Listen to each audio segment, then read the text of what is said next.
Good morning students. बेटा आज हम स्टार्ट करते हैं। लेसन आपका 17 है वसंत में सांस सांस में बांस, यानी बांस का यहाँ पर वर्णन किया गया है। बांस आपने सुने होंगे, कुछ देखे भी होंगे कि बांस जैसे होता, सीढ़ी भी बांस की बनी होती है जो लकड़ी वाली होती है। इसी तरह से जो चारपाई में भी होते हैं उसमें भी बांस होता है, जो चारपाई में डले होते हैं उनको भी, वो भी बांस के ही होते हैं। ऐसे बहुत सारी चीजें बांस की बनाई जाती हैं। टोकरियां वगैरह जो हम घर में यूज करते हैं, भैंसों के काम में यूज करते हैं, तो जिसमें भूसा वगैरह डालकर भैंसों को डाला जाता है। तो ऐसे बहुत सारी चीजें बांस से बनती है। तो वो बांस कहाँ होता है, कैसे होता है, बांस का कहाँ कहाँ प्रयोग किया जाता है, वे सारी चीजें हम इस पाठ में पढ़ेंगे। इस पाठ के लेखक हैं एलेक्स एम जॉर्ज। पाठ के लेखक कौन है? Alex M George. और इसका हिंदी में अनुवाद फिर किया है शशि सबलोक। हिंदी में अनुवाद किसने किया है? शशि सबलोक। लिखा तो एलेक्स एम जॉर्ज ने है, उन्होंने इंग्लिश में लिखा, और इसका हिंदी में अनुवाद किसने किया? शशि सबलोक ने।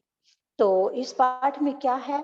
सांस सांस में बांस के अंदर अभी शुरू करते हैं हम। देखिए, एक जादूगर थे,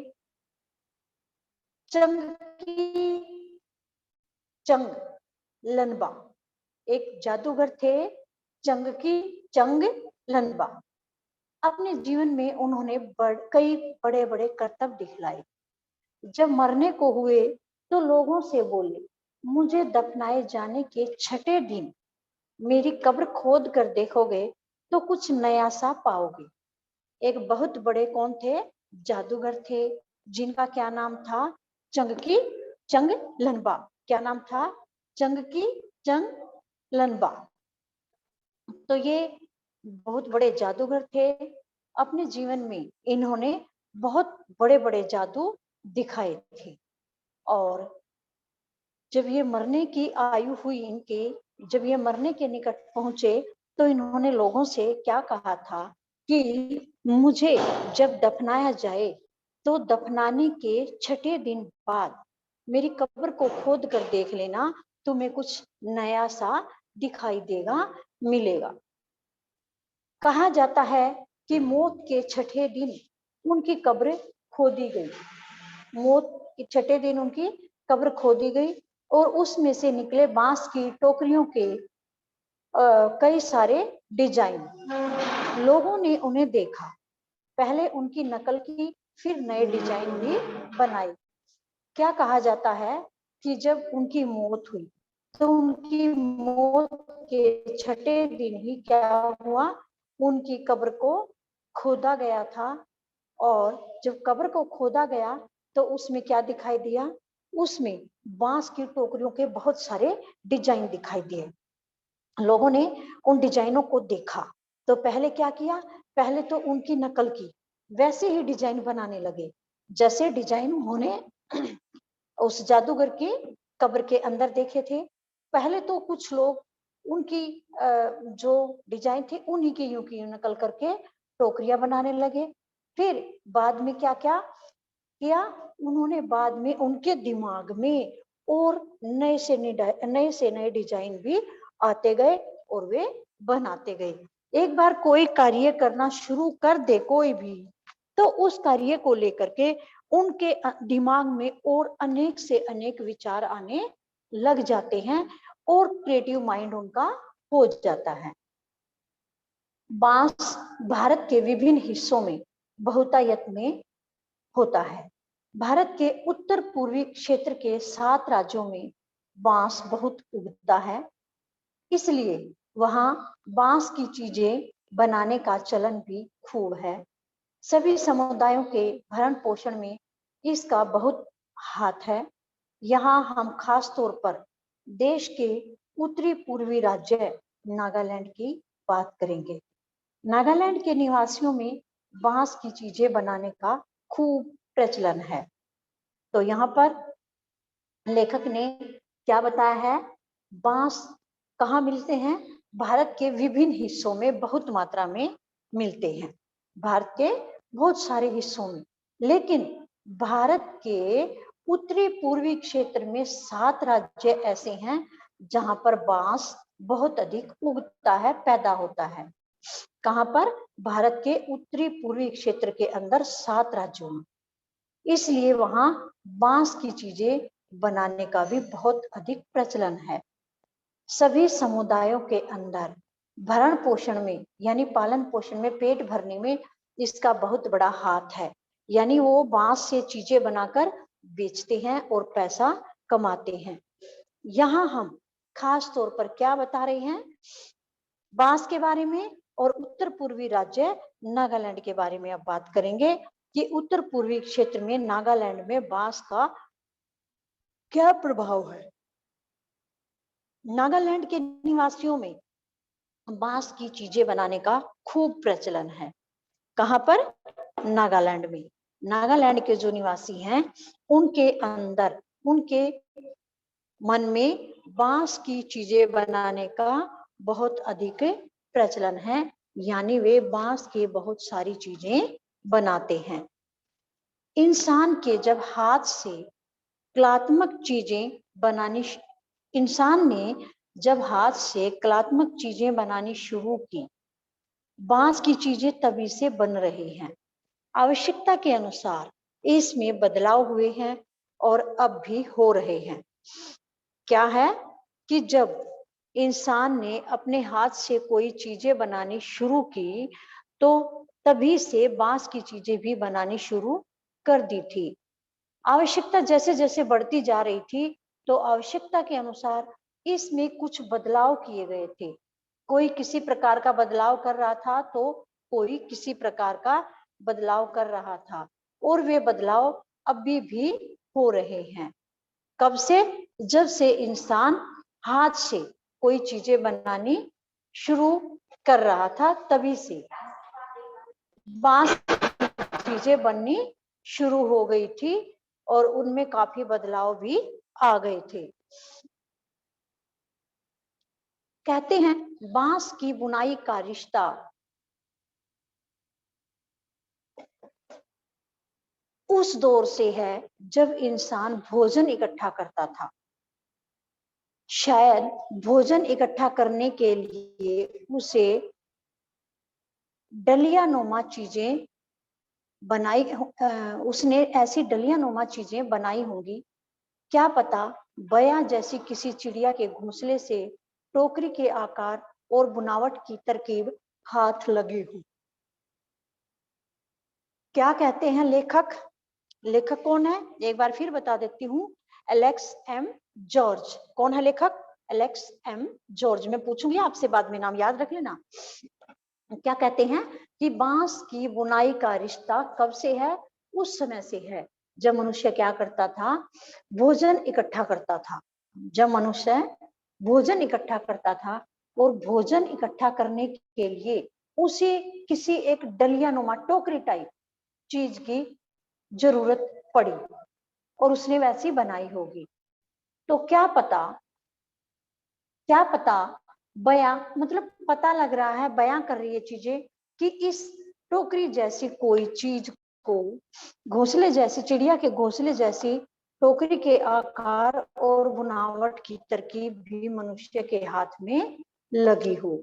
जब भोजन इकट्ठा करना था तो किसी चीज की आवश्यकता पड़ी, किसी बर्तन की, टोकरी की, किसी चीज की आवश्यकता पड़ी।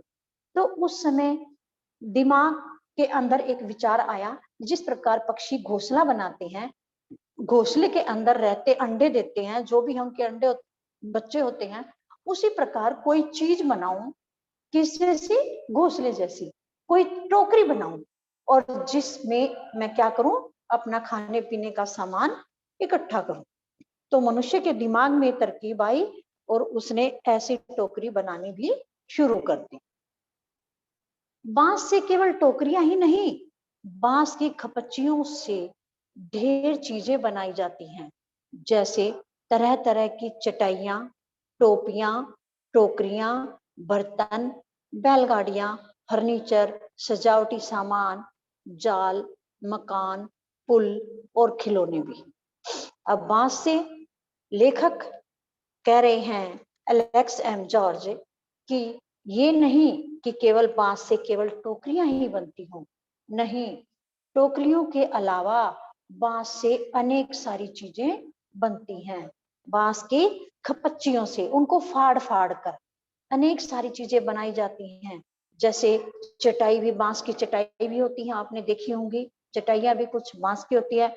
कई दुकानों के आगे बांस की चटाई बनी हुई लटकी भी देखी होगी, दुकानों के आगे भी लटकी देखी होगी। किससे? धूप आदि सर्दी से बचाव के लिए। तो वे किससे बनती हैं? बांस से। टोपियां भी बनती हैं बांस से, बच्चों के लिए, बड़ों के लिए टोपियां भी बनती हैं, टोकरियां भी बनती हैं। जैसे मैंने शुरुआत में ही आपको बताया था, जैसे भैंसों को भूसा डालने के लिए होती हैं, या घर में कुछ सामान रखने के लिए भी टोकरियां बनती हैं। पहले, बहुत पहले जमाने में क्या होता था, बांस की ही छोटी छोटी टोकरियां बनती थी, उसी के अंदर व्यक्ति अपने चपाती बना करके रखते थे। ये हॉटकेस वगैरह तो बाद में आई हैं। पहले जमाने में, बहुत पहले की बात है, कि तब क्या होता था, बांस की ही पतले पतले बांस की टोकरियां बनाई जाती थी और उन्हीं को हॉटकेस के रूप में यूज किया जाता था। अच्छा जी, बांस के बर्तन भी बनते हैं।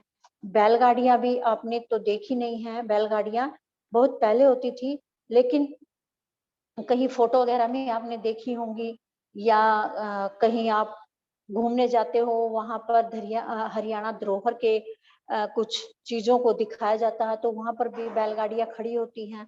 कुछ फर्नीचर, सजावटी सामान, आप कहीं बाहर जाते हो तो देखते होगे सड़कों पर वो छोटी छोटी मेज सी होती हैं, चेयर सी होती हैं, वे भी बांस की बनी होती है। कई लोग उनको अपने घरों में भी ले आते हैं बैठने के लिए, सजावट के सामान के रूप में भी कुछ और उनके साथ ले लेते हैं।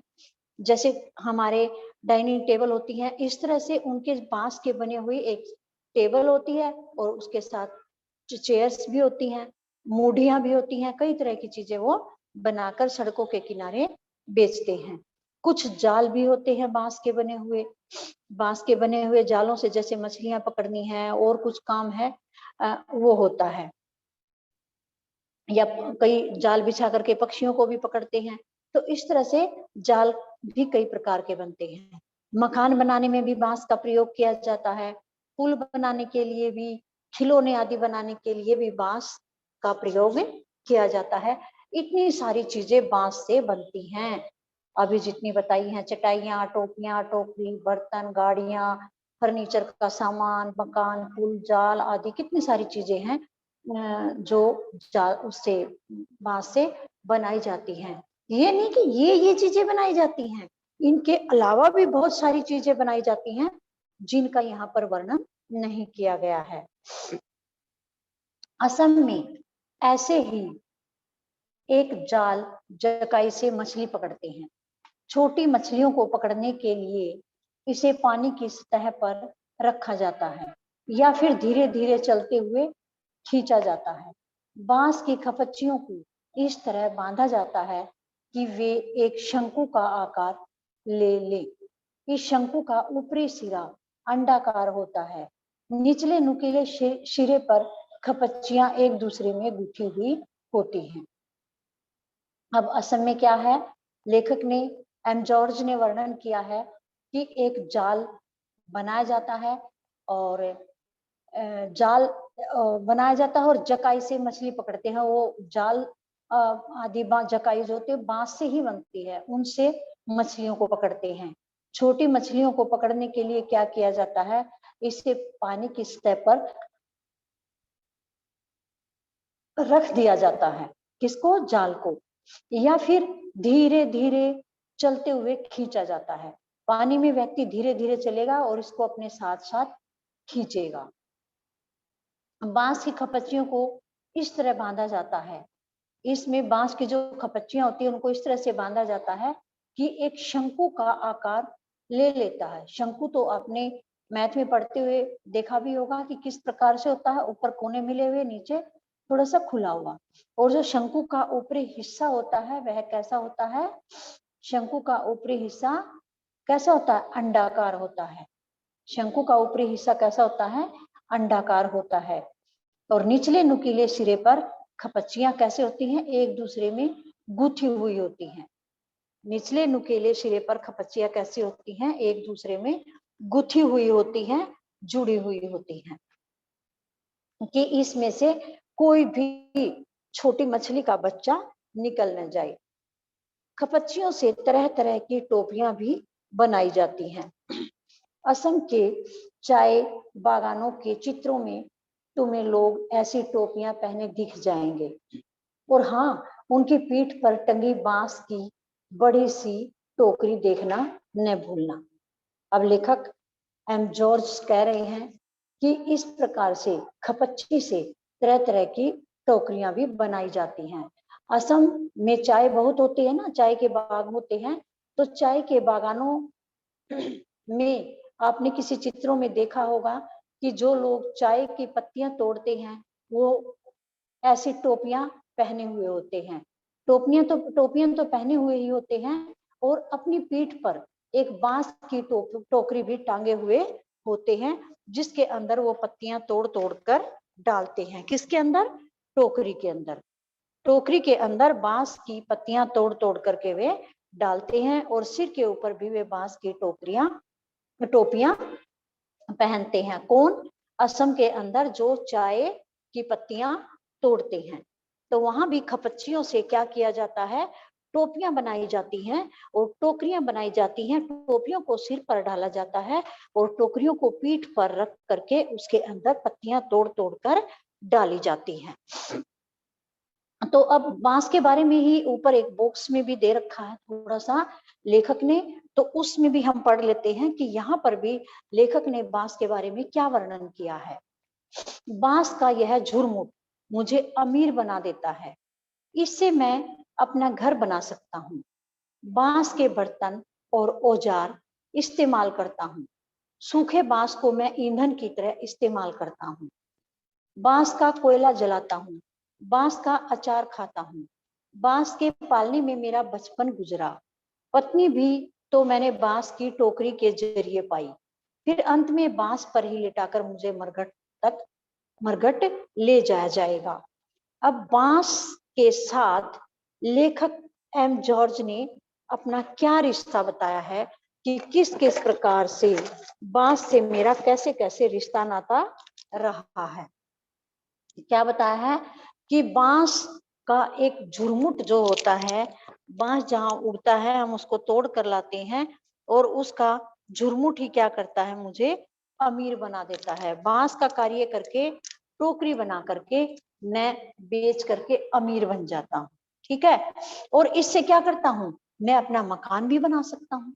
मकान में भी अलग अलग जगह बांस का मैं प्रयोग कर सकता हूँ। बहुत पहले की बात है ये, आज की नहीं है। तो उस समय मकान भी काफी लोगों के बांस के बने हुए होते थे।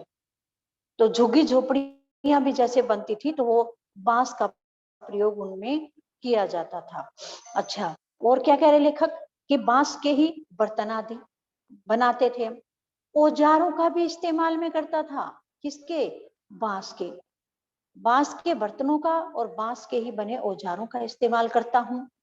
और जो सूखा बांस होता है मैं उसको जला देता हूँ। जलाकर किसके रूप में प्रयोग करता हूँ? ईंधन के रूप में प्रयोग करता हूँ। किसको? जब बांस सूख जाता है तो मैं उसको ईंधन के रूप में प्रयोग करता हूँ। और जब बांस जल जाता है तो उसके कोयले बन जाते हैं। कच्चा जलाया जाता है, उसको पूरा खत्म नहीं किया जाता। तो उस कोयले को मैं फिर से जलाता हूँ अंगीठी आदि में डाल करके। जो बांस का कोयला बन जाता है उसको अंगीठी आदि में डालकर या वैसे मैं जलाता हूँ। बांस का अचार खाता हूँ और बांस का अचार भी लेखक कहते हैं कि बनता है और मैं खाता हूँ। और अभी आपको अब तो नहीं पता ना, आपने देखा है पहले जमाने में क्या होता था कि बांस का ही पालना बनता था, जिसमें बच्चे को लिटाया जाता था, झुलाया जाता था। मकानों में क्या होता था? ऊपर कड़ा होता था लोहे का, उसके अंदर रस्सी डाल करके डबल रस्सी डाल करके उसको नीचे से 4 हिस्सों में बांटा जाता था रस्सी को, और उस 4 हिस्सों में बांस की टोकरी को रखा जाता था और उसी के अंदर बच्चे को लेटा करके झूले दिए जाते थे या उसको सुलाया जाता था। तो लेखक कह रहे हैं कि मेरा बचपन भी बांस के पालने में गुजरा। बचपन में मुझे बांस के पालने में ही लेटाया गया, झुलाया गया, सुलाया गया। और पत्नी भी तो मैंने बांस की टोकरी के जरिए पाई। लेखक कह रहे हैं उनकी गृहस्थी के बारे में हमें अब इतना नहीं पता कि किस प्रकार से उनको अपनी पत्नी बांस के जरिए मिली, लेकिन लेखक बता रहे हैं कि पत्नी भी मुझे कैसे मिली, बांस के जरिए से, बांस के द्वारा ही मुझे मेरी पत्नी मिली थी। और फिर क्या होगा, अंत में जब मेरी मृत्यु हो जाएगी तो मुझे बांस की अर्थी पर ही लिटा करके मरघट तक ले जाया जाएगा, यानी शमशान घाट तक लेकर जाया जाएगा। जब व्यक्ति की मौत होती है तो मरने के बाद जो अर्थी होती है वो भी बांस के द्वारा ही बनाई जाती है। बांस के बड़े बड़े डंडे होते हैं और उन्हीं पर कुछ बांध बूंद करके, रस्सी रुसी बांध करके, कुछ भी करके उसको अर्थी के रूप में बनाया जाता है और उसी पर जिसकी मौत हो जाती है उसको लिटाकर, कोई भी व्यक्ति है तो उसको लिटाकर शमशान घाट तक लेकर जाया जाता है। तो इस प्रकार से इस पाठ में लेखक ने सारे पाठ में यहाँ तक बांस के बारे में ही बताया है कि बांस कहाँ होता है। उत्तरी पूर्वी राज्य में, क्षेत्र में ज्यादा मिलता है और असम आदि में भी इसके कुछ टोकरियां, टोपियां आदि बनाई जाती हैं और असम में ही इसके वो जाल आदि बनाए जाते हैं। बाकी काफी सारा सामान बनाया जाता है, सजावट का भी और यूज होने वाला भी। तो ये सारी चीजें बांस से बनती हैं। लेखक ने बांस के बारे में इतनी सारी चीजें बताई और अपना रिश्ता भी बताया कि मेरा बांस से किस प्रकार से कैसा रिश्ता रहा है, मैं कैसे कैसे इसका प्रयोग करता रहा हूँ और मरने के बाद भी मेरे लिए बांस की ही उपयोगिता होगी। तो यहाँ तक हमने आज पाठ को पढ़ा है। बाकी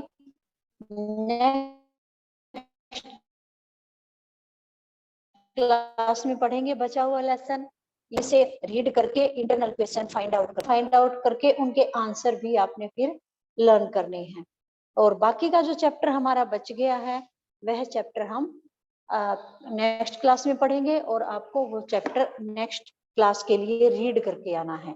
तो अब जितना चैप्टर हमने पढ़ा है उसी में से कुछ क्वेश्चन मैं आपसे सुनती हूँ, तो आप मुझे सुनाएंगे। जिस बच्चे को भी मैं बोलूंगी वो बच्चा सुनाएगा। तो अभी आप रेडी हो जाइए सुनाने के लिए। दीक्षा मैम, दीक्षा मैम, दीक्षा मैम।